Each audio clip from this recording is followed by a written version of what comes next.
So hi, this is Nick Williams, and I'm sitting here yet again with Mike Dooley. We haven't seen each other for about 18 months. How you doing? I'm great, Nick. Good to be in your company again. Yeah, lovely to see you. I just spent a day with Mike yesterday on his workshop called Playing the Matrix. 200 people in London, loving it. Yes, it was a good day. You inspired them. So you're on World Tour 3, is that right? That's right. Just did Stockholm, Amsterdam, Dublin, and London. Wow. So you still loving it? Yeah. I'm a bit fatigued right now, Yeah. but I'm loving it. Thank you. Good.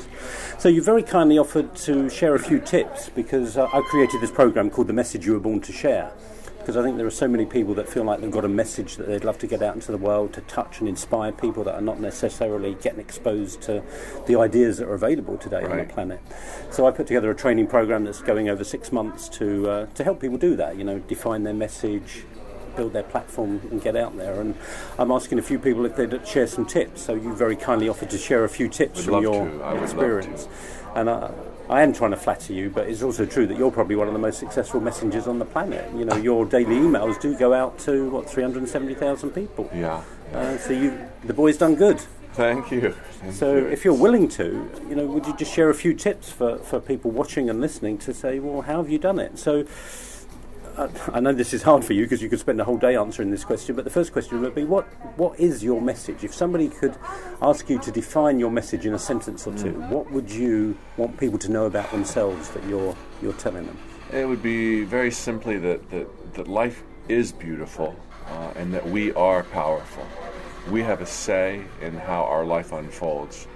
And life is not something that happens to us, we happen to life. Great. So that's what you want as many people as possible to hear. Yeah.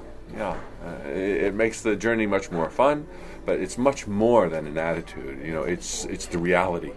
Some things, known or unknown, remain true. They're the pillars of time and space, and the fact that we are natural-born creators is one of those pillars. And the sooner you find that out, the smoother the sailing. Great. And when did you know that you wanted to be a messenger? Was there a point? Was there a wake-up moment? Was there a journey that you went, I want to do this. I want to be a messenger? It came by default, really. I had been an accountant, a chartered accountant, certified, we call them in the United States, for 6 years. I sold T-shirts and gifts with my brother and mother for 10 years. I had learned about these truths that I teach 30 years ago, and it was always about employing them in my life, not teaching them. But 11 years ago, we decided to liquidate the T-shirt business because the trends were declining, and if we liquidated, we'd be ahead financially. And I was left in the precarious position of reinventing myself. And while I did want to choose to reinvent myself doing something I enjoyed, I was very mindful that I had to make a living.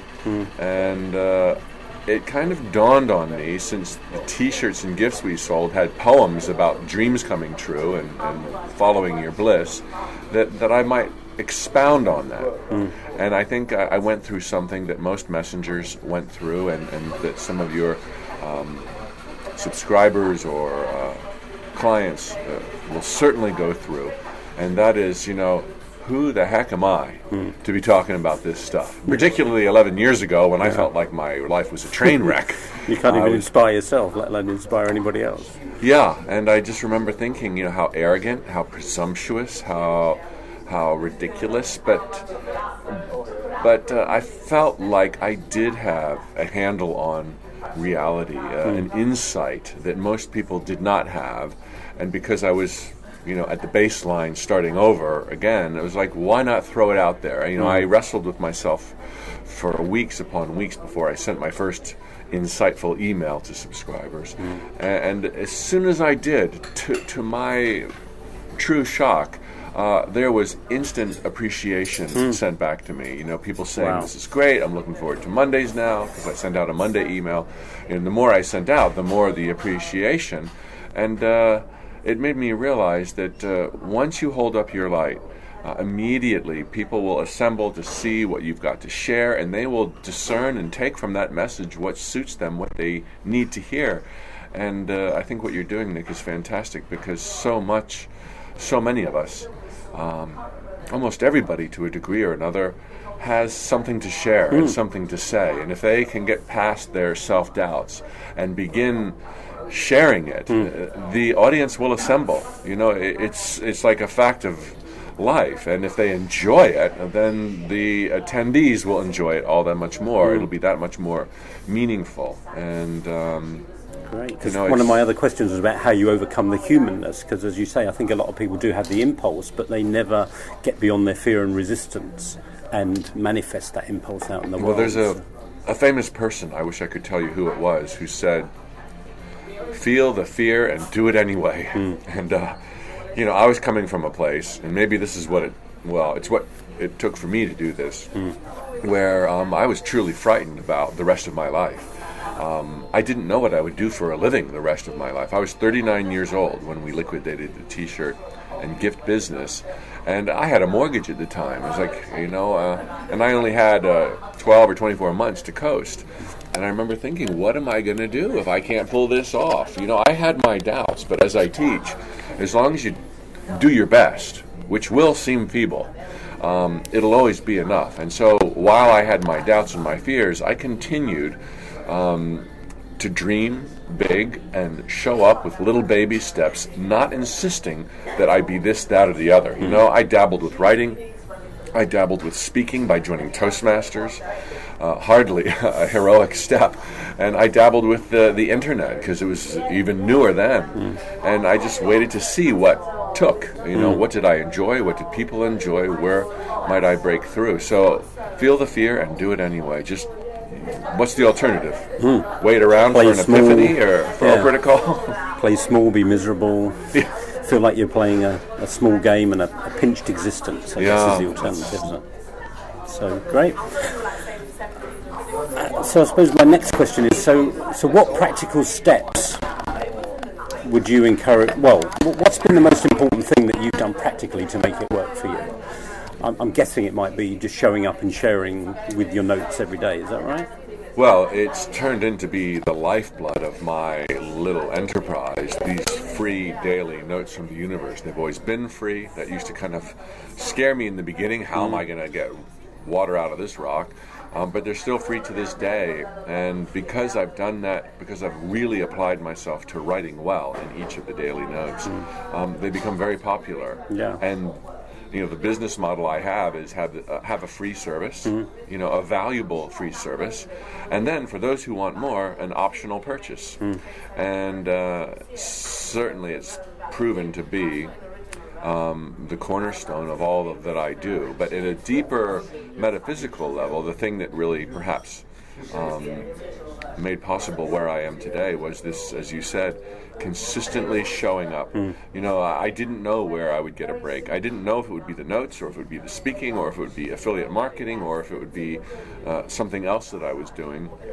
You can't know. It's impossible. But that's what you teach in a way, is you don't know. All you can do is take the steps, but trust that it's going to emerge and it's going to come clear. And be tenacious. I mean, I was tenacious. I was, fraught with fear and doubt and insecurities the whole way, but that's never an excuse to stop or to back off. Just I asked a lot of people for help.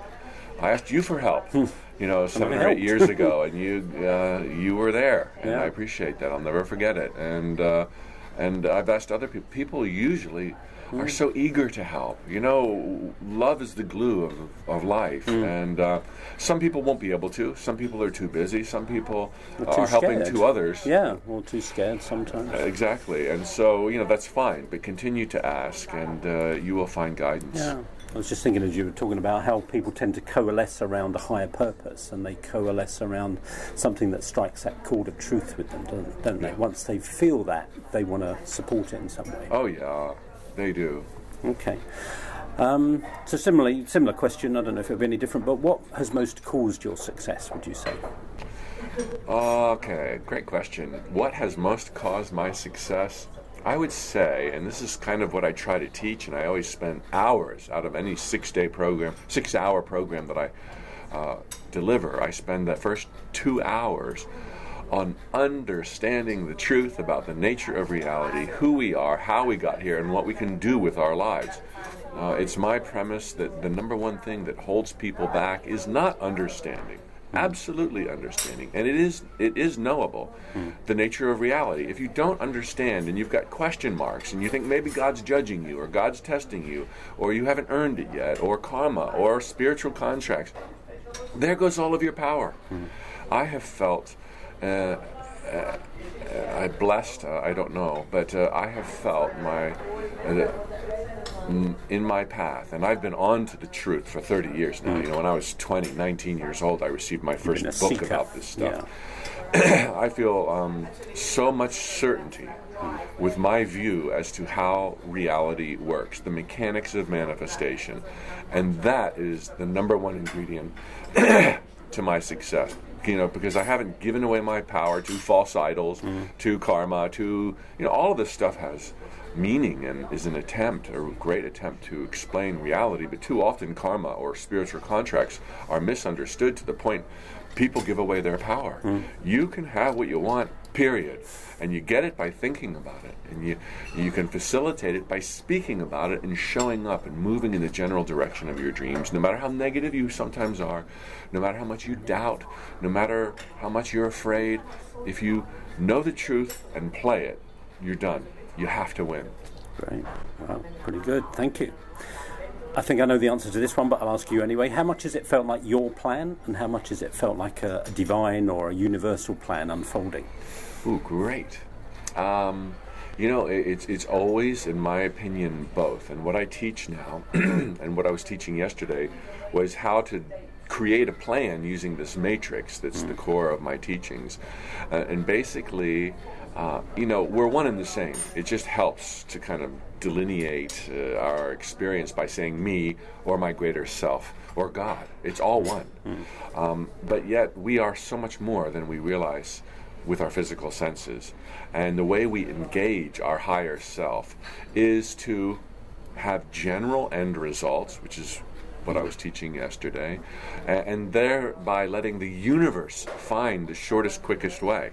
The universe always knows how your dream can come true. The instant you define it in terms of the end result, as if it was already done, you're already living a joyful existence, doing what you love, in great health, with super friends, abundant as you'd like to be.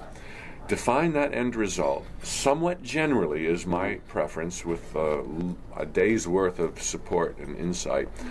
Then the universe can find the shortest, quickest way, so long as you're showing up. So truly, the hows will always be beyond our awareness and have to be turned over to life's magic. But yet, we summon those hows by creating, step one, the end result in our mind, in the vision that we dream about. So we instigate the whole thing. We spark the whole thing. There would be no universal plan if we didn't have our preferences that we chose. And that's so incremental. God does not have a plan for you. No plan whatsoever. You set the course with an end result, and then God jumps in, if you will, God, divine intelligence, the universe, and orchestrates the serendipities, coincidence, happy accidents that will help you arrive. Okay, thank you. And if you could talk to the part of, you know, the younger you, because I know you've been studying, you know, metaphysics for years, but say the part of you that was beginning to want to be a messenger, like 12 years ago or 10 years ago, if you could give him 3, 4, 5, 6 tips from where you've got to today, what would you tell him? That touches my heart, actually, because I think with the greatest fondness of the younger me 10 years ago, who was so scared, I mean, truly scared, and doubtful, and I look back, and if I could just say, you know, hang in there, because you can do it, and it's going to be better than you even imagine right now. And I know you're scared, and I know it seems like the action steps you're taking are futile compared to the life you're dreaming of. But all you have to do is hold on to the vision in spite of appearances that now are surrounding you, and do something, a few somethings every single day, and this will be enough to turn the tide, and you will arrive. It's funny, the journey is the best part. You know, you get there, and it's better than you thought, but then you look back at where you've been, and the chasms you've crossed, and the dragons you slayed, and it's like, oh, that was the best part. That was the best Better part. than any film I've ever seen. The truth is stranger than fiction. Thank you so much, Mike. Lovely to see you. Great to be with you, brother. Thank you very much. Thanks for watching this. Hope it's been Cheers. useful. Thanks for listening. Hope you've enjoyed it.